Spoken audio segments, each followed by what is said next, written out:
de Sucre.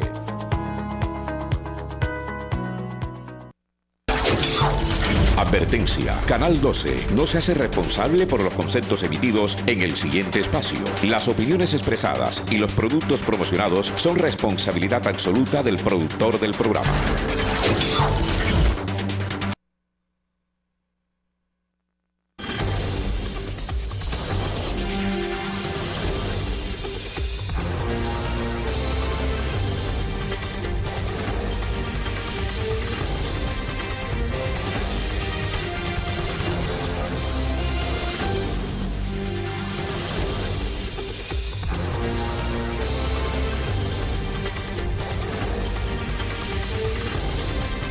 La opinión, la otra forma de ver la noticia.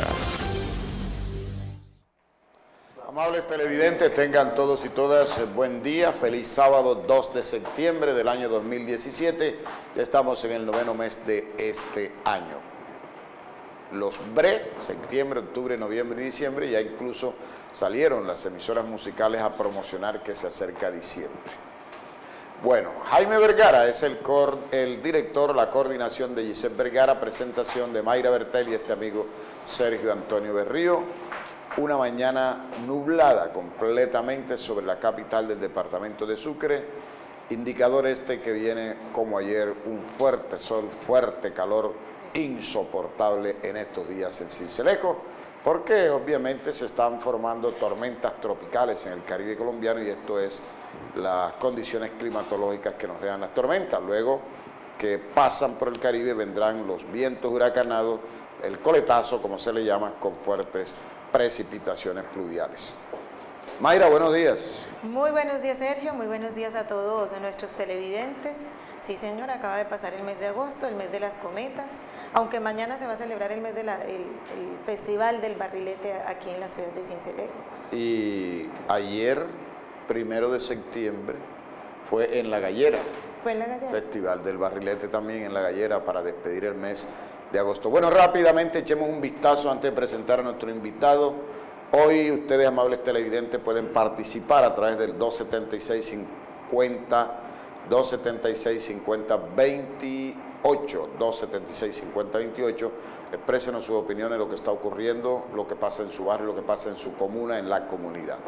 Muy bien, entonces digamos que para aclaración de muchos habitantes de Sincelejo, mire, se están haciendo en estos momentos dos procesos de intervención en la capital de Sucre, que abarcan el centro y otras zonas aledañas. El primero es la semaforización de Sincelejo, anunciada por el alcalde Jacobo Queset, lo cual ha conllevado al rompimiento de las aceras de las calles para instalar la fibra óptica. Ese es uno, que es diferente al que está haciendo el consorcio Sincelejo Amable con Metro Sabanas, que es la intervención de las calles de Sincelejo para el transporte, el sistema de transporte público. Ese es diferente, porque al mismo tiempo se están llevando a cabo las dos obras y esto obviamente genera muchas molestias al comercio, a los peatones, a todos los habitantes nos genera molestias, pero las obras hay que hacerlas. Entonces, el del plan Sincelejo Amable es rompimiento total de la calle para la instalación de las redes de acueducto y alcantarillado, que están obsoletas y hay que cambiarlas, y eso hay que hacerlo, y así se evitan fugas del sistema de acueducto de Sincelejo. Lo otro que queríamos hoy, en un homenaje póstumo, porque en la madrugada de hoy falleció en la ciudad de Cartagena el deportista cartagenero, pero radicado desde hace mucho tiempo en Sincelejo, Carlos El Ñato Velázquez. Murió, al parecer, de acuerdo a las informaciones fragmentarias que se tienen de su familia, se fue a pescar y cogió una bacteria.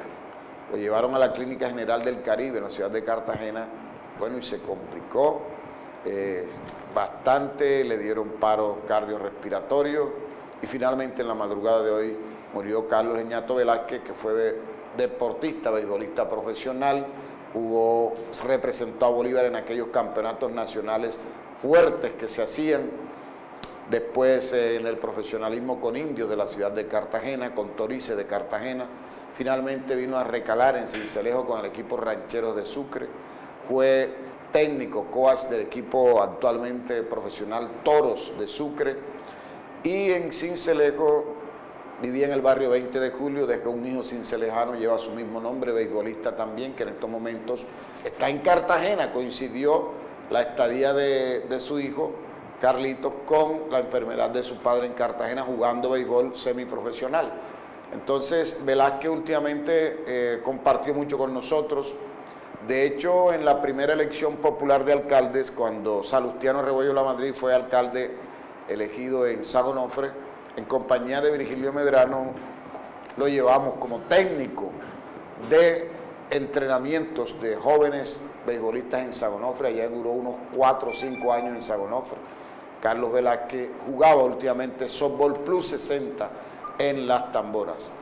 Nos queda despedirnos, paz en su tumba, y este es un sencillo pero sincero homenaje a una persona que le brindó muchas glorias al deporte colombiano, especialmente al béisbol. Deja un hijo cincelejano, otros hijos en Cartagena.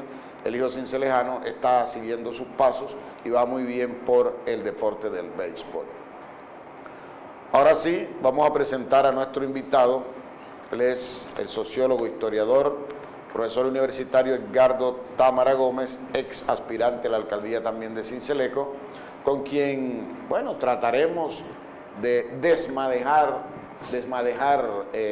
Edgardo, esta bola de hilo que está bastante enredada en Colombia con el tema de la corrupción en las altas esferas del Estado.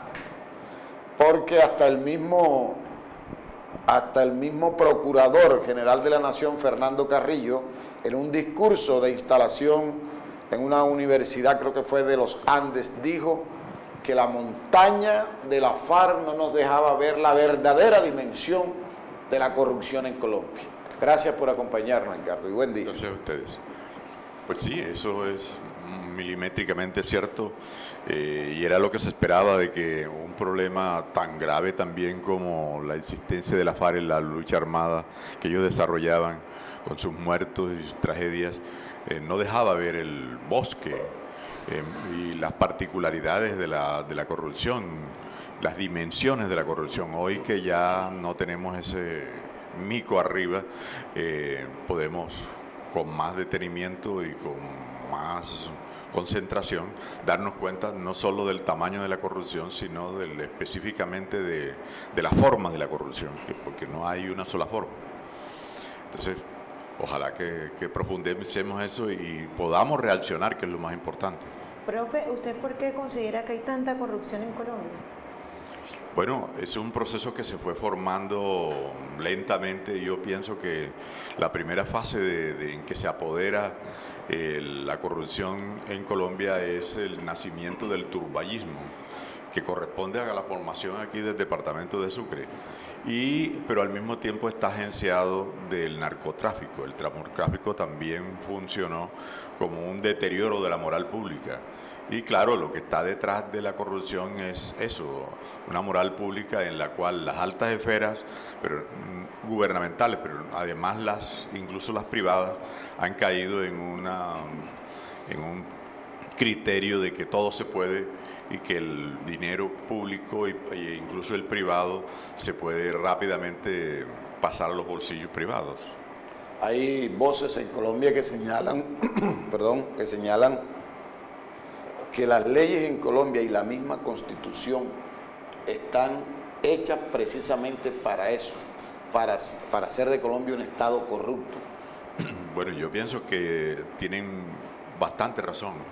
No totalmente razón, pero sí bastante, en el sentido de que las leyes son muy laxas, sobre todo las sentencias, y las formas de la condena, la manera como probar los delitos de corrupción son demasiado complicadas. Por ejemplo, yo no conozco que se haya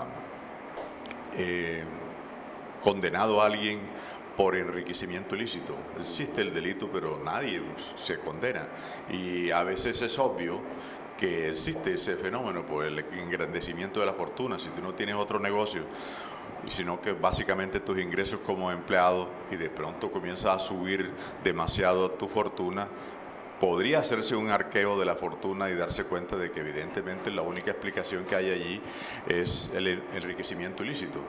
Y por tanto, eso podría ser una prueba, o sea, las formas de juzgamiento y posteriormente los privilegios de casa por cárcel, etcétera, que han favorecido realmente que las personas pudieran pensar que pues es bueno o es fácil o es beneficioso apoderarse del dinero público. Sí, por ejemplo, el exgobernador de Córdoba, Alejandro León, de acuerdo a los arqueos preliminares, hay un desfalco de más de 70.000 millones de pesos en sus 4 años como administrador de ese departamento. Hace un preacuerdo con la Fiscalía, va a devolver 4.000 millones de pesos y va a pagar 5 años de condena. De los 5 años por buen comportamiento, porque es abogado, porque estudia, porque limpia los patios, porque siembra yuca, termina pagando 2 años y medio. Sí, o sea, así cualquiera es corrupto en Colombia. Es el sistema de justicia. E inmediatamente se crea la figura de que es posible hacerlo mientras tú robes mucho, porque es increíble esa lógica. Si robas mucho, más fácilmente quedas libre, porque puedes pagar todos los costos que implica un proceso en la corte o con jueces de alto nivel. Una vez alguien me decía que amarrar o resolver un proceso aquí en Sucre costaba 50 millones, pero que llegaba a Bogotá costaba 200 y ahora como que cuesta 1.000. Sí, ya pasa de los 1.000. Sí, entonces, bueno, en el caso de un senador, toda una carrera profesional de esa, pues ya estaban pidiendo 6.000 millones, según el caso de Musa Basaile. En fin, hay toda una lógica en el proceso de la corrupción, y una de las lógicas más terribles, la que mencionamos aquí, que las leyes son laxas en la condena y en los privilegios, lo cual puede crear un imaginario para muchas personas desde abajo hacia arriba, que es posible y necesaria y fácil de hacer la corrupción, y por lo tanto todo el mundo está presto a ella. Pero además varias lógicas pequeñas, como por ejemplo en el CBY, pues, en donde voy yo, eso es absolutamente natural. Y ahora la última que se difundió, incluso la he visto defendida en Facebook, de el que hace puede robar. O sea, el que hace y roba está bien, se le perdona. O sea, transformaron al departamento de Córdoba y sus municipios según hicieron obras, pero robaron y eso se les perdona. Eso es aceptable para la lógica y eso es terrible. Es terrible porque entonces todas las personas piensan en eso mismo. Pero hay otras lógicas como que los montos y cómo se hace la política, cuáles son la inversión de la política. Y allí Fajardo tiene mucha razón. La corrupción comienza en el proceso eleccionario. Allí comienza la corrupción y allí comienzan los procesos que implican los montos del robo. Si la elección cuesta 5.000, 7.000 millones de pesos, pues se supone que el funcionario, el político, comienza a pensar que debe ganarse o debe pagar eso que invirtió, la inversión. Y debe recurrir a cualquier manera para tener esos 8.000 millones de pesos y claro, un poquito más como ganancia. Como ganancia. Sí, porque como dicen ellos, yo no voy a comprar huevo para vender huevo. Exacto. A precio de huevo. Eso quiere decir que esa lógica se mete en la administración pública y sobre todo se mete en el Ejecutivo y en los grandes políticos. Y hay apostadores ya profesionales en la política. Se ha creado un crédito, unas bancas de crédito. Ya aquí todo el mundo sabía, por ejemplo, a quién prestar y cuáles eran los prestamistas de los políticos, sobre todo en las épocas cercanitas al día electoral. Todo esa parafernalia se ha formado. O sea, detrás hay una estructura corrupta, no solo a nivel de la política, sino de la financiación, del crédito, de diferentes niveles en que funciona la economía de la corrupción. El mismo tema de las campañas políticas, al iniciar y arrancar, mire que no se ha podido hacer nada en cuanto al tope de las campañas. Una solución en sí no se ha dado para el tema de la publicidad, por decir. Nunca se ha llegado a establecer porque no hay pruebas. Porque se le paga al periodista por debajo de la mesa y usted no lleva la cuenta, esa cuenta no aparece en el Consejo Nacional Electoral. Sí, señor. Así es. Nosotros también estamos inmersos en eso, los periodistas. porque fíjese, no sabemos con qué plata, si hubo plata de Odebrecht en la campaña política pasada aquí en Sucre, eso no se sabe, y a nosotros nos pagaron publicidad. O sea que usted probablemente estemos muchos periodistas también inmersos en el problema de Odebrecht. Evidentemente, hay un silencio, no comento en ese proceso. Yo creo que los periodistas saben mucho. Es decir, la experiencia, tengo muchos amigos periodistas y los oigo discutiendo y tienen un conocimiento muy pormenorizado de procesos políticos. Y esos procesos políticos no llegan al público, son como conocimientos privados, ¿no? Deberían ser esos conocimientos públicos y estar mucho más alerta de la noticia de la corrupción. Incluso a ocultar. Aquí no existe prácticamente el periodismo investigativo, que sería el que podría revelar esas situaciones. Por ejemplo, ¿cuántos son los contratos? Hay contratos, por ejemplo, típicos aquí que siempre son corruptos, que son los de los vestidos. Sí, de la dotación. De la dotación. Yo encontré hace años que me puse a estudiar eso y encontré que las dotaciones, un pantalón que en ese momento costaba alrededor de unos 30.000 pesos, estaba metido en esos contratos por 120.000, 140.000 pesos. Casi todo era tres veces más de su costo. Más de su costo. Y eso implica normalmente 2.000, 3.000 millones de pesos. ¿A quién se los compraron? Me acuerdo que la persona que en ese momento vendía había formado una compañía, hoy o fue o es todavía diputada. ¿Diputado? Diputada, sí. Diputada. Era una señora de San Onofre, la persona que estaba al frente de la contratación. También, entonces, vale decirlo, en muchas oportunidades de contratación era el Almacén Carmencita también. De una manera interpuesta, porque siempre ha estado a través de una cooperativa de trabajadores. Una cooperativa, sí. En todo caso, date cuenta, son cosas que podrían ser hasta fácilmente investigables. Pero además, por ejemplo, todo lo que sucedió con Ciudad Amable, esas contrataciones que todo el mundo supimos que se repetía, un contratista, un ingeniero, eran casi vox populi.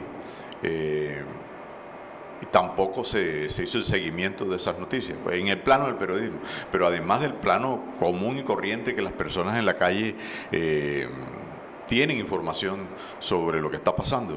Sí, lo que pasa también es que muchas veces de nuestras fuentes le dicen al periodista, pero no le presentan los documentos, las pruebas. Cuando uno va a entrevistarlos, no, dilo tú. Exactamente. Pero venga, usted tiene la noticia, venga para que denuncie, y no se atreven.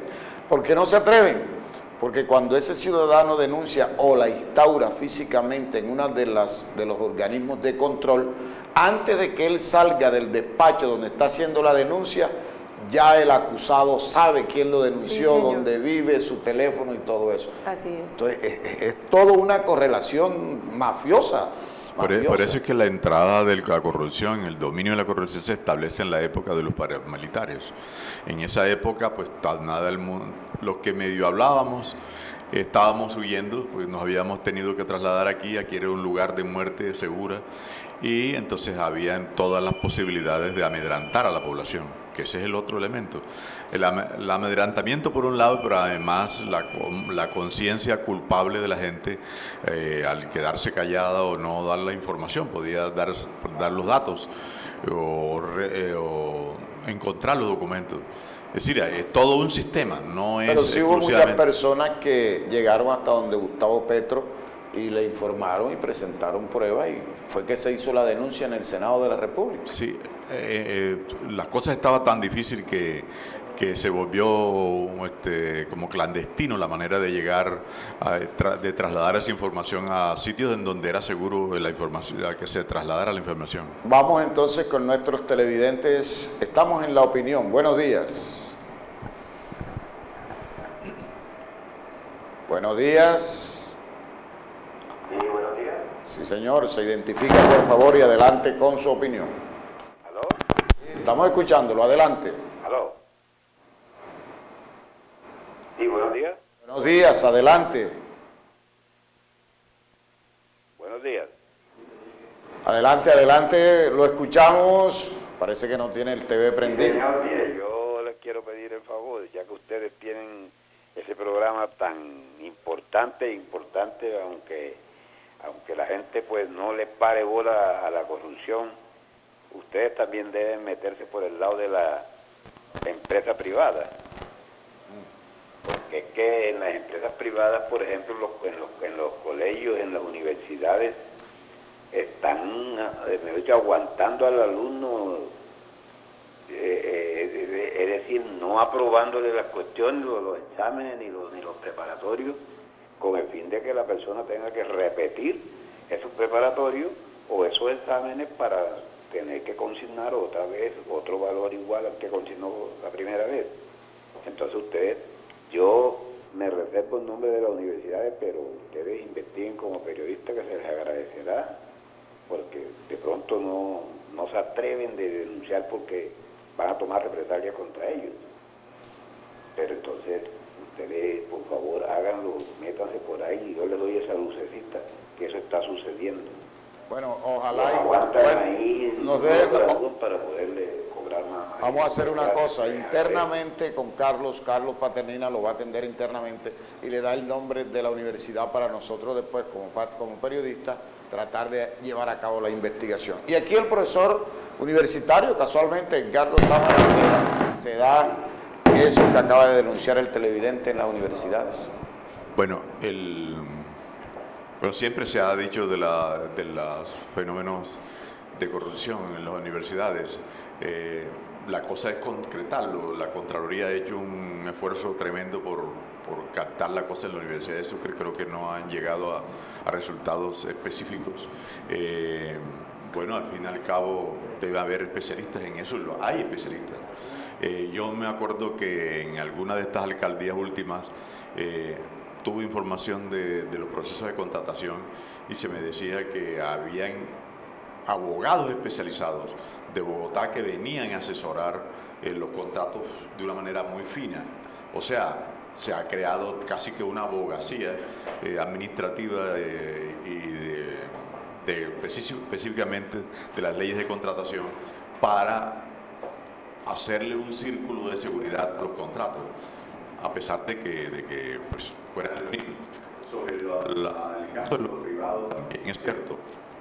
Cuando yo estuve en la Comisión de Empalme, discutíamos mucho en la Comisión de Empalme de Edgar Martínez cómo era la corrupción, la estructura de la corrupción, y nos dábamos cuenta de que la corrupción había dos tipos: la que estaba internamente enquistada en el Estado, que determinaba y sabía por dónde venían los dineros, cómo presentar los proyectos, y formaban grupos externos para que presentaran esos proyectos y ya se tenía la viabilidad rápida del proyecto. Y otras organizaciones privadas que proponían la corrupción, o sea, es de lado y lado, del Estado, metido dentro del Estado, hacia los privados y de los privados hacia el Estado. Vaya a saber cuál de las dos domina. Cuando esta señora, la anterior la directora de la Contraloría Nacional, Martinelli, la señora que tuvo que volver a Italia, hizo una investigación y se mostró que el 5% de los contratistas tenían el 65% de los contratos. O sea, había una concentración inmensa de la contratación que implicaba pues un juego menor, menos personas participando y por lo tanto más posibilidades de que llegaran a sus arcas los contratos. Claro. Entonces, antes, cuando comenzó este neoliberalismo, se decía que la manera de resolver el problema de la contratación era que participaran los privados. Hoy nadie podría decirlo eso. Ya la contratación y los privados se han vuelto tan corruptos o más corruptos que el enquistamiento de esos grupos en el Estado. Entonces, digamos, no tenemos salvación sino casi que hacer una gran revolución que comienza con los procesos eleccionarios y que implique otros elementos que tiene que ver con lo que dices tú, una reforma de la legislación con la corrupción, entre las cuales uno de los elementos podría ser medios más expeditos, más sencillos para juzgar y quitarle completamente los beneficios. Los beneficios. Sí, señor. Vámonos a comerciales, amables televidentes, y al retornar ustedes nos pueden seguir llamando, expresando su opinión, comunicando sus inquietudes aquí en La Opinión. Ya retornamos.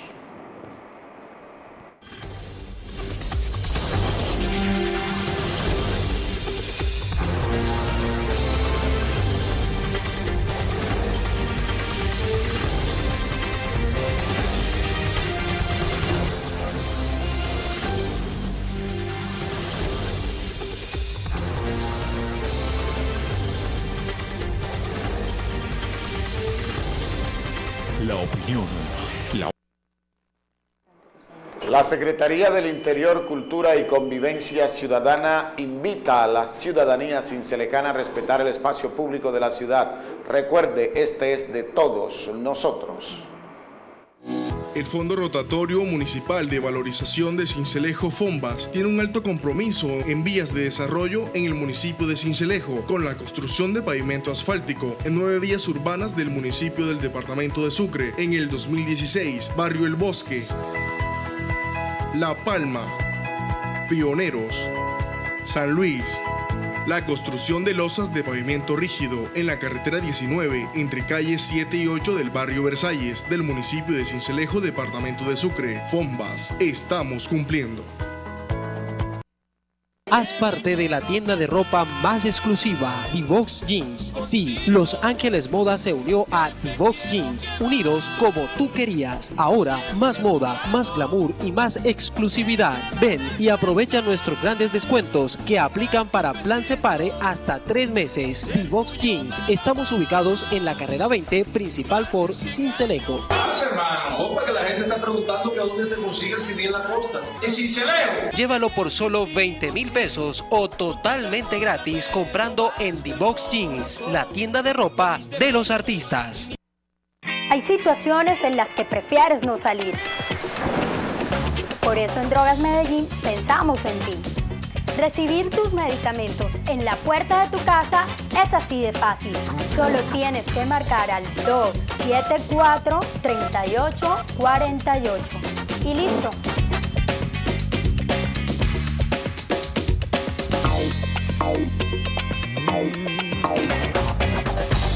Tenemos los mejores medicamentos, las mejores marcas con los precios más bajos del mercado. Drogas Medellín, medicamentos de calidad a los mejores precios. Cultura ciudadana es caminar por la cebra. Así protegemos nuestra vida. Respetar la fila para subir al bus, seguir las señales de tránsito, darle prioridad al peatón, no obstaculizar el espacio público. Cultura ciudadana es tener sentido de pertenencia por lo que nos pertenece. Yo cuido Sincelejo. Campaña del Metro Sabanas. Transformamos ciudad.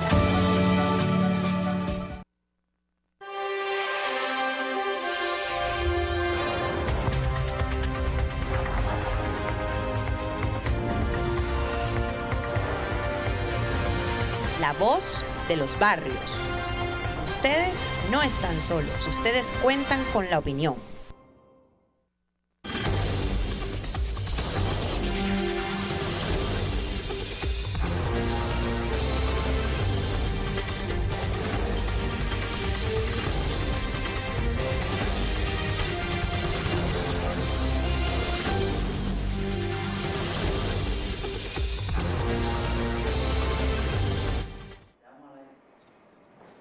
Ya estamos con ustedes nuevamente en La Opinión, la otra forma de ver la noticia. Mayra, y ustedes, amables televidentes, nos pueden seguir llamando para expresar sus opiniones. Sí, señor, seguimos hablando, seguimos con el tema de la corrupción. Profe, la lista de los casos de corrupción en Colombia son interminables. Está el caso de Odebrecht, que es uno de los más recientes, está el Refricar, los comedores escolares Sergio, también está el cartel de los enfermos mentales, en fin, es una lista interminable. ¿Usted por qué cree que en estos últimos tiempos se han destapado todos estos temas? Bueno, porque realmente no podría tener una hipótesis, que es estos cambios de fiscalías normalmente pasan como lo dice la gente, que escoba nueva barre bien, y entonces son más acuciosos. Después bueno, todavía que ha habido fiscales como este señor que estuvo en México, que no hizo nada, porque era en la época era un canoso. Osorio, sí, fue lo más nefasto que hemos tenido como fiscal. Pero en estos casos se ponen acuciosos. Realmente no reventó por aquí el caso de Brecht, pues, acuérdense que comenzó en Estados Unidos. Y ya obviamente tenían que acá actuar porque la información era clara y los norteamericanos estaban presionando. Muchas veces estas agencias presionan y exigen el cumplimiento de la ley. Entonces, de pronto eso ha funcionado. Lo mismo pasó con Reficar. También comenzó con una cosita, una auditoría y se dimensionó el problema por varios billones de pesos. Los estudios yo conozco un estudio de la Asociación de Ingenieros que para el año 2011, si no me equivoco, estudiaban 15 años de corrupción y se daba en ese momento alrededor de eran alrededor de 190 billones de pesos. Billones. Sí. Pero se aumentó el rubro en los porcentajes. ¿Cómo se establecen los porcentajes de corrupción? Se preguntan a los privados y a la gente que entra en contratación cuánto más o menos puede ser las canonjías o los regalos que ellos están dando, les están exigiendo. Y se hace un promedio, el promedio daba 13% en un principio y posteriormente en los últimos años subió al 18%. Eso se aplica al Tesoro Nacional y comienzan a tenerse cálculos sobre eso. En fin, los cálculos que hicimos nosotros con unos amigos economistas nos daban que para el año 2016 se habían perdido desde el 91 hasta hoy alrededor de 295 billones de pesos. Son mucha plata. Mucho dinero.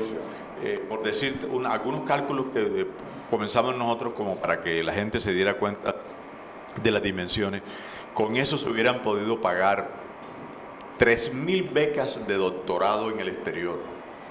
Y eso nada más costaba alrededor de 25 billones de pesos. O sea, ¿cuánta inversión se ha podido impulsar, por ejemplo, para creación de empleo?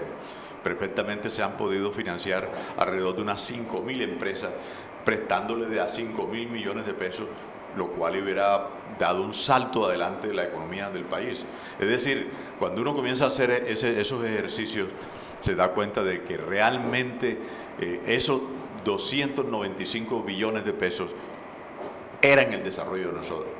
Hubieran podido dar un salto el desarrollo del país, la educación del país, incluso la cultura del país, en tanto que los jueces especializados hubieran podido tomar el dominio de la contratación y ser mucho más rigurosos y mucho más puntillosos para el seguimiento de ella. Es decir, hubiéramos podido, pero lo que se da al contrario es como hay una economía de la corrupción y una organización corrupta entre la empresa privada y las organizaciones públicas, lo que se ha es afinado el proceso de corrupción de tal manera que ella se alimenta a sí misma. De tal manera que, por ejemplo, los políticos dicen, bueno, si la corrupción, ser alcalde o ser senador cuesta 8.000 millones de pesos, pues tengo que robarme 8.000 millones de pesos para reelegirme.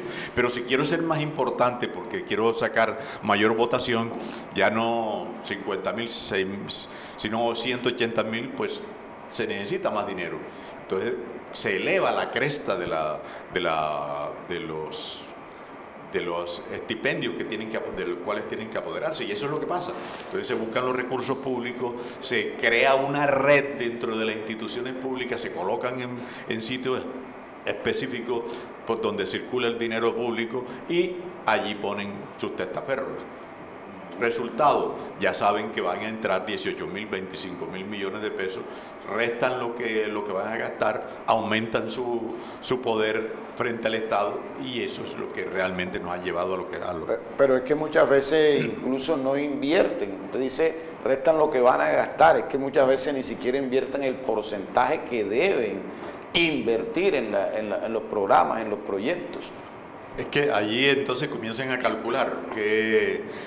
Por ejemplo, es que las obras públicas, ¿por qué, por ejemplo, predomina el cemento y los Claro, puentes. porque no Los puentes dan ganancias mayores. Por ejemplo, un puente puede, necesariamente por las características constructivas del puente, un ingeniero puede estar ganando el 40, 50%. 40 o 50%. ¿Qué significa? Que puede dar más. Entonces, vamos a hacer obras que se correspondan a las exigencias de la corrupción. Entonces ya las obras culturales, etcétera, no son tan importantes porque no dan ese monto de réditos. Entonces, date cuenta, se deforma también la importancia de las obras públicas ejecutadas por el Estado, porque son factibles y tienen las características financieras que permiten la corrupción.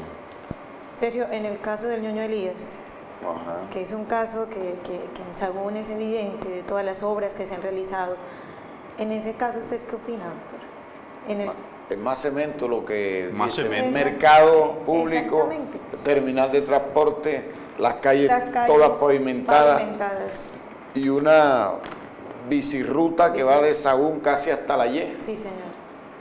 Claro, obras, eso le dejó bastante dinero. Tú puedes calcularlo inmediatamente qué porcentajes puedes pedir, y es seguro porque viene del Estado. Están planeados desde el principio, desde el proceso de gestión hasta los procesos finales de a quién y cómo cerramos el contrato. Pero mire cómo el pueblo está ahora protestando porque está capturado. Exactamente. Estadio de fútbol, coliseo de combate le hizo, nos han dicho. Mercado nuevo, y toda la gente está contenta por esas obras, porque Sagún lo revolucionaron, lo cambiaron. Y ahí es donde entra lo que usted decía. Hicieron, pero robaron, pero hicieron. Exactamente. Entonces, aquí en Sucre se roban la plata y no hacen nada. No se hace nada. Entonces, el contentillo de la gente. La gente termina diciendo, bueno, lo malo de aquí es que roban y no nos dan nada. No hacen y nada. claro, si aparece un ángel de la guarda, entre comillas, que da y da constantemente, entonces ese es el dueño de la política y el dueño de la opinión pública y el dueño de toda la contratación y del favor público. Entonces eso es lo que pasa. Ya sabemos, por ejemplo, una política que se ha basado aquí en regalar cosas. Y cuando uno la estudia, yo la estudié, en algunos casos que encontré, nos dimos cuenta que era de baja inversión. El caso sucedió en San Marcos. Llegó el personaje y dijo, entra a un restaurante y dice, bueno, aquí todo el mundo está pago. Realmente la inversión ahí podían ser 300,000 pesos. 300,000 pesos. Pero 20 minutos después todo el pueblo sabía que les habían regalado no una comida, sino de 50,000 pesos. O sea, la imaginería popular comenzaba a crear mucho más de lo que realmente había sucedido y no había costado nada. Es decir, esas inversiones terminan siendo mucho menos onerosas para el político que realmente lo que implicaban. Pero saca producto de su imagen. Claro. Como donador, como bondadoso. Date cuenta, es más complejo y más interesante. Esa imagen está ya en la imaginería popular, que es el buen ladrón, el Robin Hood. Eso ha existido siempre en las culturas populares medievales, ya eso es una figura medieval. Ellos se apoderan o se empoderan en esa imagen e inmediatamente tienen el favor popular. O sea, date cuenta, hay elementos en la mentalidad popular que favorecen la corrupción, tradiciones de entre nosotros que favorecen la corrupción. Entonces, evidentemente, somos un pueblo que está preparado para que la corrupción reine. Es lo que la conclusión que antropológicamente eso fue llega. Lo que dijo uno de los nules, con el escándalo de los morenos en Bogotá, que el ser humano es afín con la corrupción, o sea, nace con él. Bueno, por lo menos la cultura nuestra. Yo diría que no, porque ahora que precisamente mi hermano estuvo 3 meses en Alemania, llega a la conclusión de que la frase, como lo dice él, es la civilización existe. Una bicicleta en Alemania se deja en la calle y no sucede nada. Los carros, incluso decía una cosa que me impresionó, las casas no tienen garaje, los carros se quedan afuera y no pasa nada, no se lo roban. Incluso a los borrachines, las personas que están dipsómanas, alcohólicos, duermen en la calle y tienen una casa. O sea, la sociedad, dado que no puede destruir ese fenómeno, entonces busca acomodarlo y cuidarlo y que no aumente su número. Claro. Es que la cultura que se está viendo ahora está arraigada, se puede decir, en parte de la cultura y está afectando lo que es la moral del ser humano en realidad. Es que el fenómeno es moral, se regó una cultura de la corrupción. Y cuando tú luchas allá y dices, tú eres tonto. Claro, tú eres bobo. Tú eres bobo. Si no se lo robas, te lo robas tú, se lo roba el otro. Claro. Entonces son consignas morales, de antropología es eso, consignas morales, formas de pensamiento que están metidas en la gente. Automáticamente la persona dice, ah no, pero si no me lo robo yo, se lo roba el otro. Claro. Y claro, si tú te lo robas, también se lo roba. A mí también me gustó analizar el problema del rebusque, si el rebusque implicaba formas de corrupción mental, de pequeñas corrupciones, y la conclusión que saqué yo era que el rebusque tiene elementos de corrupción, porque la persona que está en el rebusque no te dice las gafas cuestan 5.000, que es el precio que él tiene para las gafas, sino que te dice 8.000, a ver si tú caes, sí. O te dice, si las gafas son bonitas, él puede pedir 13.000 y puede irse bajando. Allí hay un principio de corrupción. Hasta llegar al precio real del regateo. Entonces, ese elemento que en ese ámbito de la economía popular haya corrupción, hay un pensamiento corrupto, también es un ingrediente de donde se agarra la corrupción masiva y grande de los miles de millones de pesos para vivir. ¿Sí? Que el voto vale. En este caso el voto es una mercancía, el voto se ha transformado en una mercancía, no tiene un valor ciudadano, no es un elemento noble para construir el país, para construir la patria y ese cosa. Estos elementos se han desvalorizado y sencillamente es una mercancía que yo tengo en la época de elecciones para ganarme 50.000, 100.000 pesos. Eso degrada esa función social del voto y en este caso ese poder ciudadano. Bueno, pero uno analiza esta situación en Colombia y en Latinoamérica por influencia seguramente española, pero hoy en día quienes manejan el país son egresados de las mejores universidades privadas que tenemos en Colombia. Y tras de eso, que egresan de las mejores universidades privadas, se van a Estados Unidos, a Harvard, a especializarse, van a Inglaterra, van a Alemania, van a Europa y vienen con títulos, como dice uno popularmente, más preparados que un yogur, pero vienen a robar. Mire lo que está sucediendo, la corrupción se elevó a las altas cortes. Gente muy preparada, este muchacho que estaba en... Fiscal anticorrupción. Del fiscal anticorrupción. Gustavo Moreno. Era una persona súper preparada. Pero allá entonces contado, porque era una red que se había formado con un magistrado y otras personas y políticos detrás, que sabían cómo era el proceso, implicaban o veían las fallas y creaban la situación en la cual pedían, o sea, el conocimiento no es un nivel que detenga la corrupción, lo que hace es afinarla. En un país en donde la cultura de la corrupción domina, lo que hace es afinar la corrupción, de tal manera que hoy hay abogados especializados, administradores públicos especializados en aconsejar a los alcaldes, en afinar los contratos para que se disimule más el proceso de corrupción. Y allí es donde tú dices, la colonia, los españoles influyeron. Yo estudié también, por algunas situaciones también, descubrí el problema de lo que en la colonia se llamaba el disimulo. Era una forma en que el Estado español prohijaba determinados comportamientos de los funcionarios públicos. O sea, se hacía una ley y se decía, consulte con la comunidad a ver si se aplica. Eso era el disimulo.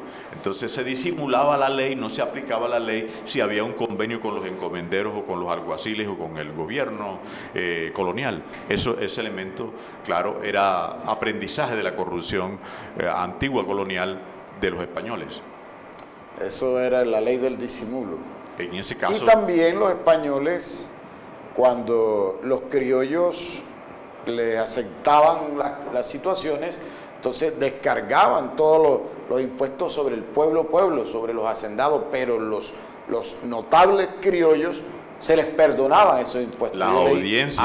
La audiencia y todo eso. Por ejemplo, el caso de Pedro de Heredia, tuvo 3 residencias, se llama juicios de residencia.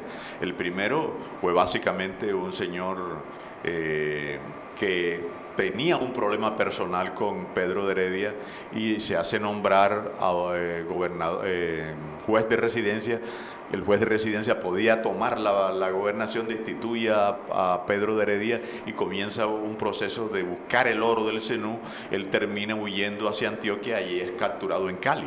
El primer juicio que nosotros tuvimos aquí en la costa es un caso de corrupción. De corrupción. Bueno, pues, pero eso tenemos que ya desecharlo, esa influencia de española. No sé cómo vamos a hacer con tanto asesino y presidiario que vinieron de España, y que parece que ese fue el legado que nos dejaron, sobre todo a los hijos de ellos, a los descendientes, porque a nosotros los negros no nos dejaron eso, ni a los indígenas, que se ha ido aprendiendo en medio de todo, es diferente. Vámonos a comerciales y al retornar vendremos con el remate con el sociólogo e historiador Edgardo Támara Gómez.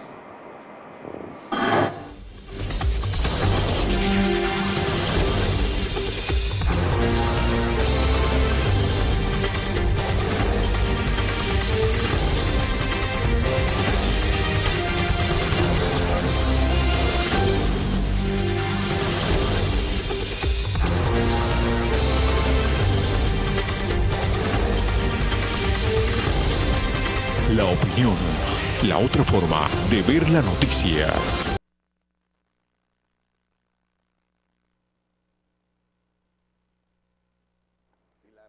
La Secretaría del Interior, Cultura y Convivencia Ciudadana invita a la ciudadanía cincelejana a respetar el espacio público de la ciudad. Recuerde, este es de todos nosotros.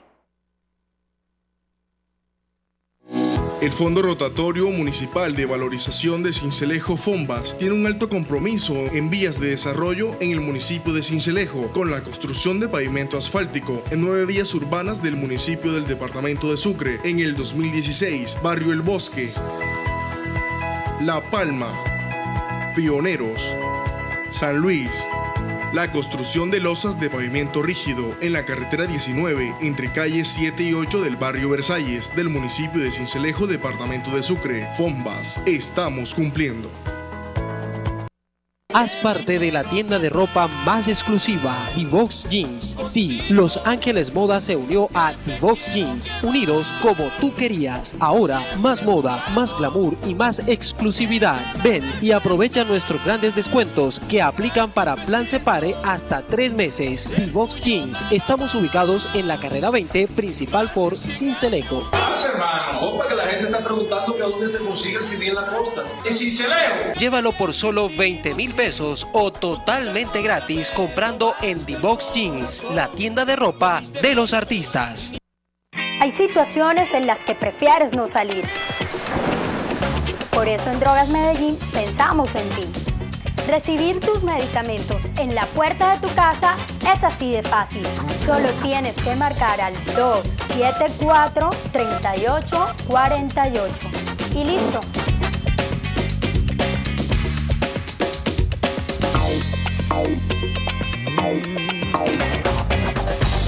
Tenemos los mejores medicamentos, las mejores marcas con los precios más bajos del mercado. Drogas Medellín, medicamentos de calidad a los mejores precios. Cultura ciudadana es caminar por la cebra. Así protegemos nuestra vida. Respetar la fila para subir al bus, seguir las señales de tránsito, darle prioridad al peatón, no obstaculizar el espacio público. Cultura ciudadana es tener sentido de pertenencia por lo que nos pertenece. Yo cuido Sincelejo. Campaña del Metro Sabana.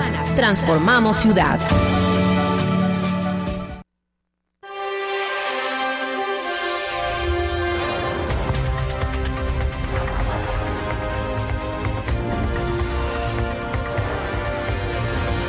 La voz de los barrios.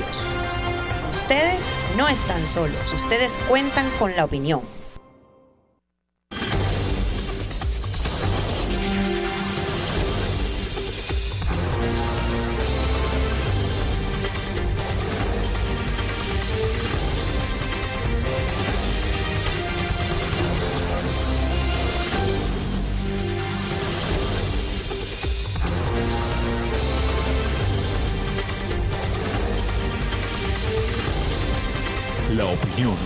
la otra forma de ver la noticia.